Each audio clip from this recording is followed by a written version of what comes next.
Welcome to the session entitled Governments, Policymakers, Communities Can Be Core to Offset, Support, Moderate Financial, Technical, Commercial Risks. What are some of the best examples all industry participants can emulate, build on? So my name is Jocelyn Douéret. I'm a director of the Société du Plan Nord, an organization whose mission is to contribute to the integrated development of Northern Quebec, and I will be your moderator today. As you may know, Quebec ranked sixth best mining jurisdiction worldwide in 2021. That survey from the Fraser Institute is an attempt to assess how mineral potential and public policy factors affect exploration investment. As we said, government, policymakers, and communities can have a positive impact by moderating financial, technical, and commercial risks of a new mining project. This is particularly true in the challenging sector of critical and strategic minerals. So thank you for joining us today to hear representatives from Quebec in an engaging roundtable panel discussion about government and stakeholder initiatives to foster the development of the critical and strategic mineral sector in Quebec. As Quebec just launched its plan for the critical and strategic mineral, having a common orientation is a huge factor of success to be considered, and this is what we will see first through a short presentation by each of our panelists. So I am pleased to introduce you to Nathalie Camden, Assistant Deputy Minister of Mines at the Ministry of Energy and Natural Resources. Then we will have Tony Brisson, CEO of SOKUM, and then Francis Fournier, CEO of KAREM, will talk to us about his organization. So first, Mrs. Camden, can you tell us more about the global initiative which is led by the government of Quebec and particularly the ministry to foster the development of the mining sector and more precisely the critical and strategic mineral sector? Thank you, Jocelyn. It's a real pleasure for me to be here today. I want to present to you as a government what we do to facilitate mining development. First, the government of Quebec believes that we have to give clear orientations on what we have and what we want, of course. In that sense, we have to provide the best tools to support proponents and promote economic development. As mentioned by Jocelyn, our government has unveiled two major initiatives in the last year. A national action plan on critical minerals, the first ever in Canada, covering all aspects from exploration to recycling, including processing and manufacturing, as well as a battery strategy aimed at attracting cell and CAM manufacturers in Quebec. As you know, investors can take advantage of our upstream potential and our location within the North American space. We also want to make sure that all departments, including agencies and bodies, are closely working towards increasing mining development, including Hydro-Québec, Investissement Québec, and different partners. But what is it that we can offer to our potential private partners? That we offer a stable, a secure, an ethical, and a sustainable environment to partners, a good ESG report, but that you know. But let me take a few more minutes to give you some additional examples of what we want to do. Quebec supports businesses at all stages of the development of a mining project in a way to reduce and share the risk. For example, in the area of exploration, my department conducts important geoscientific work every year, and all the data acquired is sorted and made available to all companies. Still in the area of exploration, we recently launched, in fact, last month, a new specific program to support companies doing mineral exploration work related to critical minerals. We also offer several kinds of other programs to stimulate R&D and innovation in mineral extraction, processing, and recycling. And as you mentioned, Jocelyn, Quebec is one of the most attractive mining jurisdictions in the world. Why? Because investors can count on a reliable and well-established mining ecosystem. They can rely on other assets, including the fact that we have clean energy, because we are one of the few places in the world where a low carbon is possible, since Hydro-Québec, our crown corporation, generates more than 99% of its electricity from water, a clean, renewable energy source at a low cost, and we can provide power to most miners and manufacturers. And we have also many institutional and state investors to support proponents. In terms of financing, we have a large portfolio of financial incentives such as loans, loan guarantees, grants, governmental partnerships in equity, rebates for large electricity consumers, and different tax credits being corporate or for R&D. But you have to note, and it's important, that we don't want to lead a project, but we can be part of it. And these various tools, as well as those from the federal government, the Canadian government with whom we're working closely, it allows us to better fit the needs of any partner. And another reason for our appeal, I believe, is the fact that we put an initiative in place a few years ago with different departments to reduce the time required to issue rights and permits. And so far, companies in Quebec have expressed their satisfaction about that work. And at the environmental level, we have a clear and robust legal framework that provides predictability. And we can also, in some cases, found new infrastructures required for both industrial and local communities. On the other hand, we have social acceptability, which is a big issue, and it is very important for us. We have different tools to guide proponents in their work and in their exchanges and dialogue with local and Aboriginal communities. And I want to mention also that we have various agreements and treaties signed by the government of Quebec with Aboriginal communities over the past decade. And the most recent one was signed back in 2020 with the Cree Nation government to promote notably economic development. So as you can see, the government of Quebec has clearly identified its priorities. And we believe that we are at the crossroads where different stakeholders can work together, better work together for greater collaboration to create opportunities and wealth. And to conclude, I would simply say that we are clearly open for business. Thank you. Thank you, Nathalie, thank you. And as you just mentioned, supporting a promoter at the early stage of a mining project development is really key to de-risk such project and help the promoter to go faster. So, Mr. Brisson, please explain us who is SOKUM and how SOKUM is working to develop projects and eventually partner with junior mining companies. Certainly. Thank you, Jocelyn, for your introduction. Just a few words to say that I'm glad to be here with my dear colleagues today to represent SOKUM as a president and CEO. So I joined SOKUM last January. So I'm fairly new in the group. So just as, next slide, please. Just to explain what is SOKUM. So, well, SOKUM is a pretty unique thing in the exploration ecosystem in Quebec, and I think all around Canada as well. So SOKUM is an acronym for Société Québécoise d'Exploration Minière. It was created in 1965 by the Quebec government to help to find new deposit and put it in production.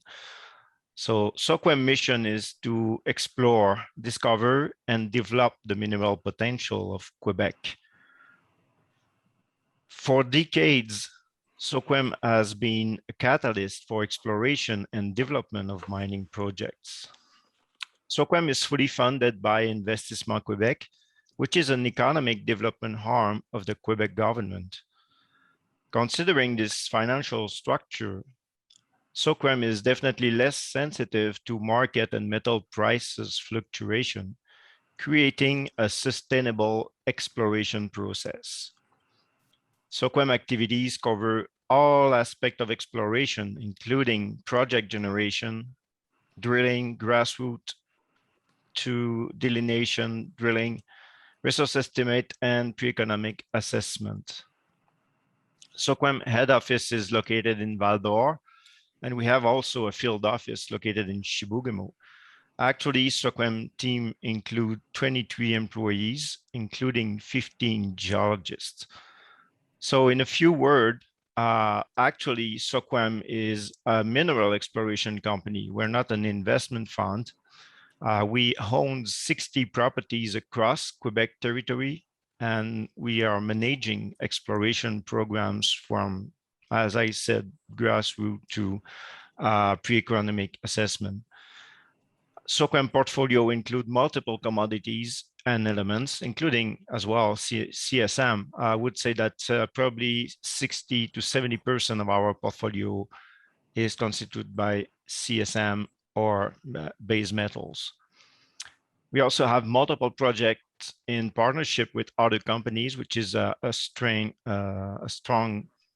point with SOKUM, that we have actually 10 different partners and different projects. Next, please. A bit of history. SOKUM, as I said before, was created in 1965 as a government corporation. To date, SOKUM has contributed directly to 8 significant discoveries in 8 different commodities and development of 6 mines in Quebec's province, 3 of which are still in production today.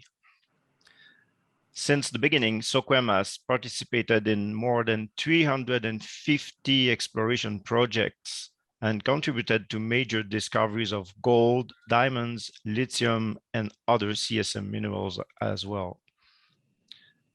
Next, please. SOKUM business model. So if you look at the simplified mining cycle, SOKUM intervention is mostly at the exploration phase. So within the first 5 to 15 years of activity on a project, starting to, as I said before, project generation, field work, drilling, exploration with or without partners. Sometimes we have the capacity to option, to joint venture. We're also going to resource estimate and PEA. The next phase in the mining cycle, so construction and mining, will be covered by Ressources Québec and Investissement Québec, and I will speak about them later on. Next, please. Speaking about partnership, so partnership is in SOKUM DNA. The advantages of partnership is essentially risk, expense, and expertise sharing. As a state society, we have a dynamic association with companies, which creating synergy, and we have the capacity to make more with less money than many other. There's a two-way for partnership. So speaking about bi-directional partnership, so SOKUM acquires interest in partner's project, or partner acquires interest in SOKUM project. So both are possible, actually. So this is the presentation for SOKUM, brief presentation. Thank you.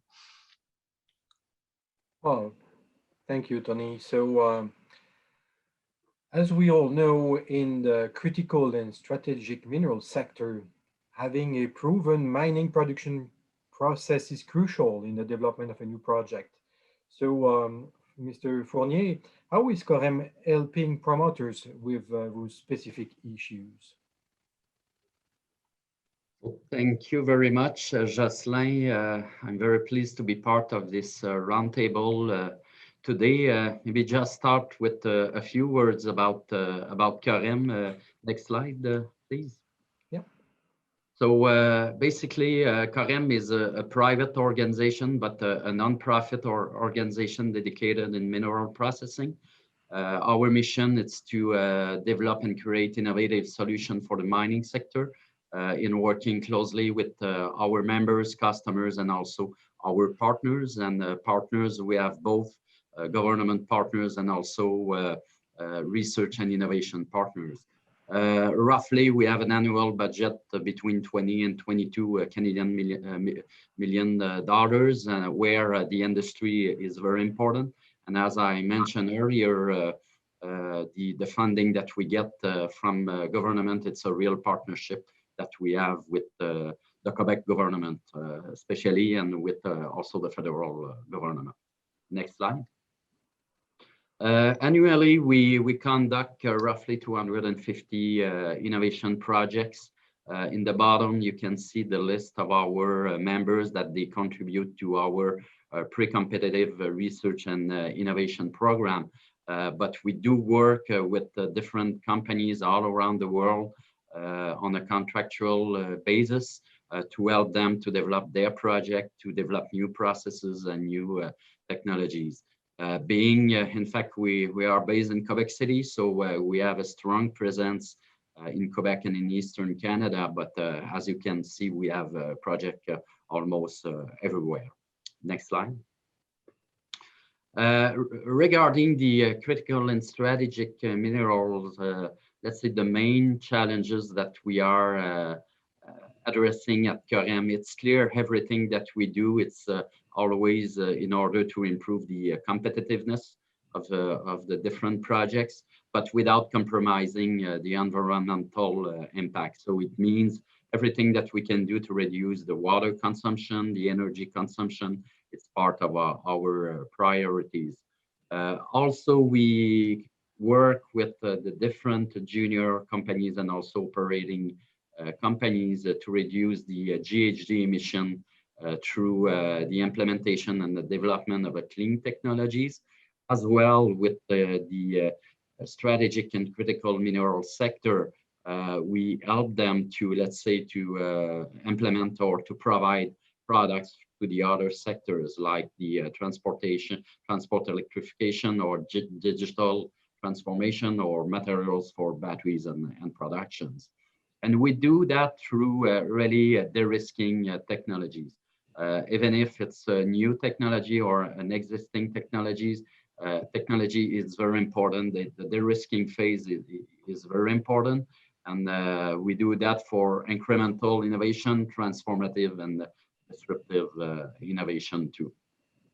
So the concept of the technology risk reduction is so important to make sure that we have benefits, or it's economical and it's environmental and social acceptable.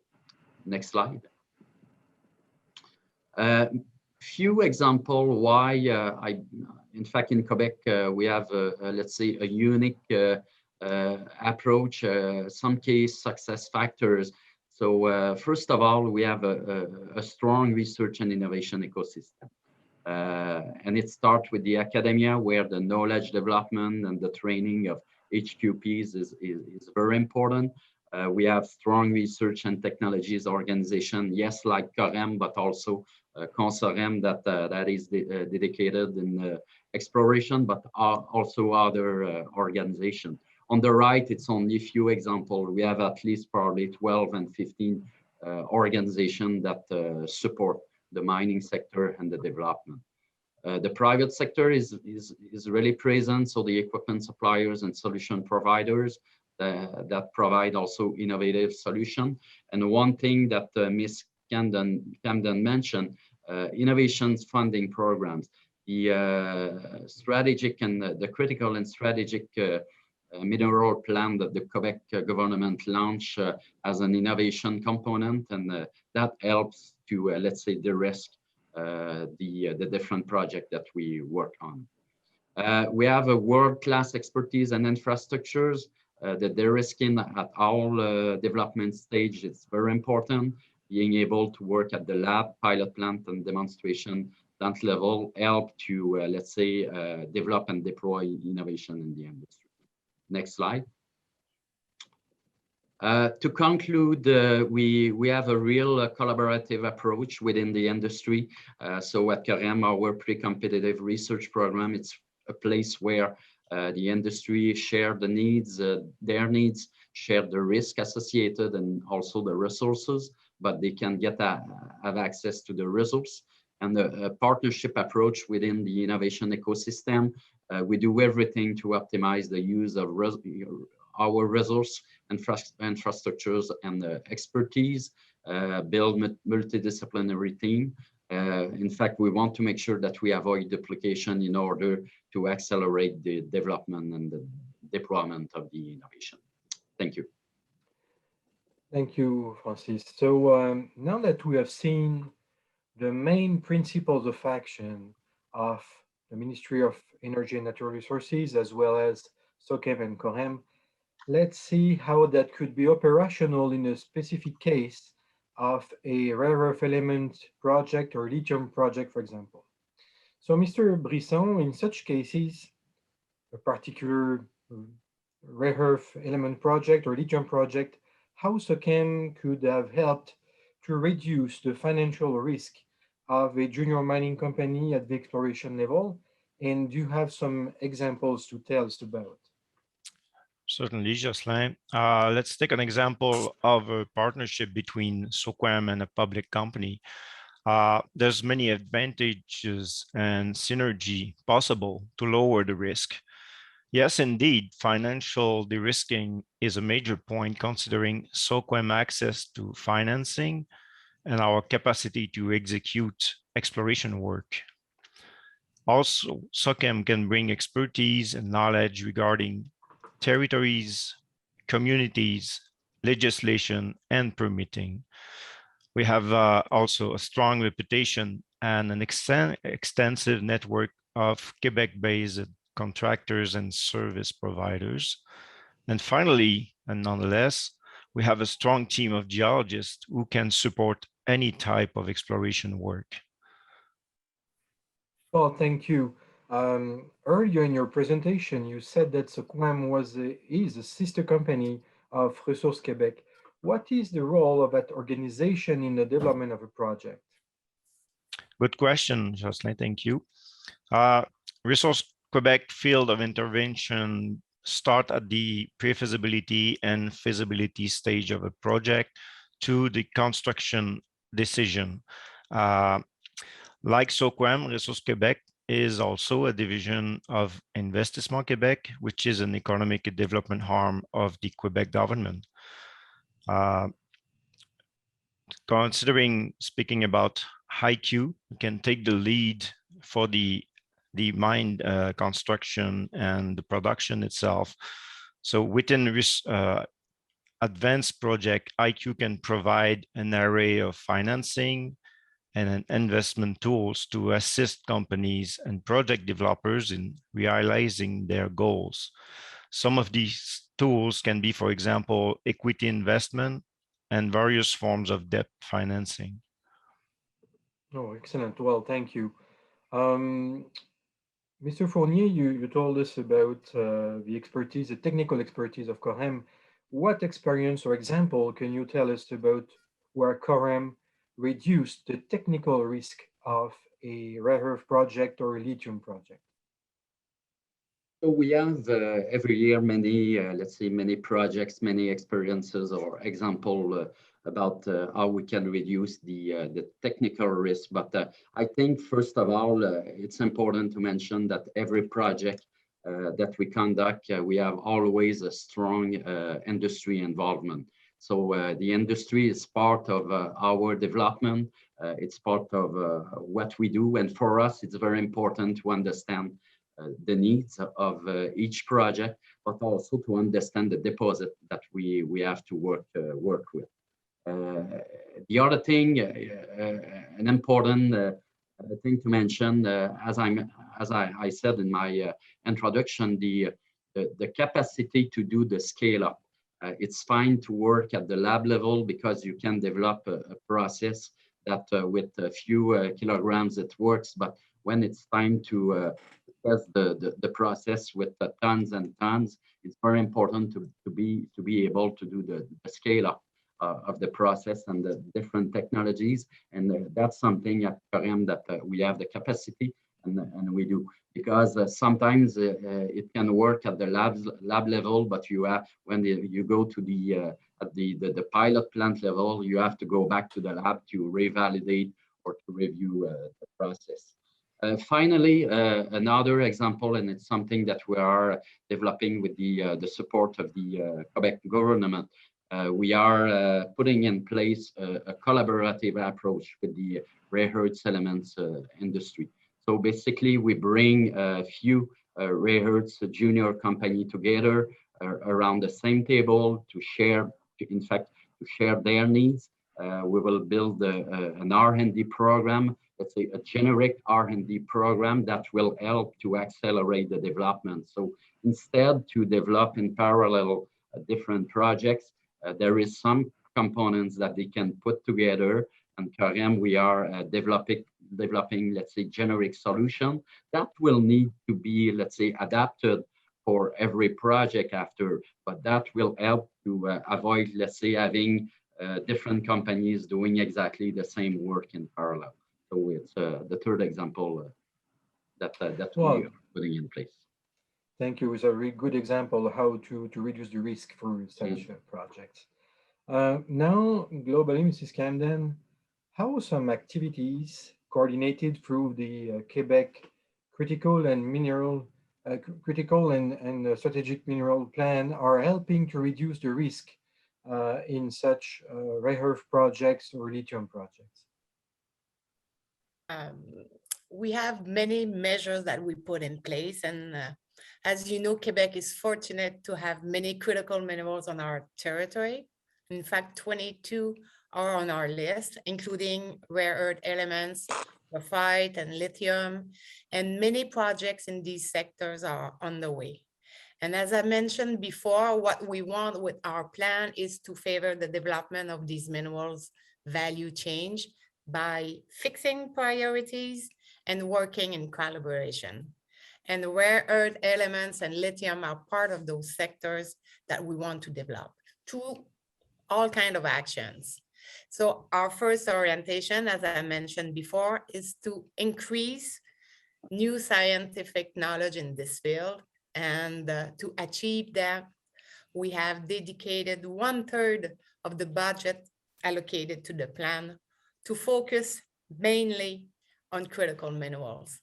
And while it is great to have exploration activities and discover deposit, in certain cases, we have to be able to get there to exploit them.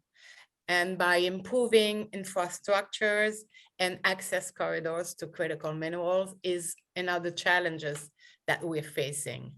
To do so, what we do is we want to go through a planning that is integrated in a manner to work with industrial partners as well as local communities. And in that way, we want to share the cost among users and consequently reduce financial risk. And like in the past, our government is committed to play an active role in that sense. And depending and according to the form of the governmental participation, the project will have to offer, of course, a prospect of return on investment or a repayment horizon for the government. Another area that our plan supports is, of course, the development of critical minerals is R&D. And our goal in that field is to better support companies in carrying out their R&D projects in order to innovate and improve their competitiveness. And you know, transformation and processing is particularly complex and risky for a private company. specifically for critical minerals. And we feel that we need to be there as a government to go through this crucial phase. And for rare earth elements, as mentioned by Francis, it's a concrete example of a new way of doing. And we believe that this research will advance knowledge of rare earths by building, of course, on existing expertise in Quebec, but also at looking at different partnerships elsewhere in the world. And within the government, we want to grow our own expertise and knowledge on the environmental impacts and the management of critical minerals, either at the phase of exploration or extraction, transformation, and recycling, including rare earths. And we believe that the development of this knowledge will make it possible to ensure that these new sectors are developed with respect to the environment, to sustainable development principles, and also being able to respond to some people concerns. So as you can see, these are different initiatives that we put in place to support the development of critical minerals, including rare earth elements and lithium. Thank you, Nathalie. So in conclusion, with all of these financial tools, technical tools, and the coordinated action, we can conclude that Quebec built a unique business environment favorable to mining project development. We've seen a strong focus on the critical and strategic mineral sector. So no secret told, but good practices of collaboration between all the stakeholders who really know each other and work together is the key of a success, and the key under the supervision of the Ministry of Energy and Natural Resources, acting as a leader, as a coach of a strong and unified team. Thank you.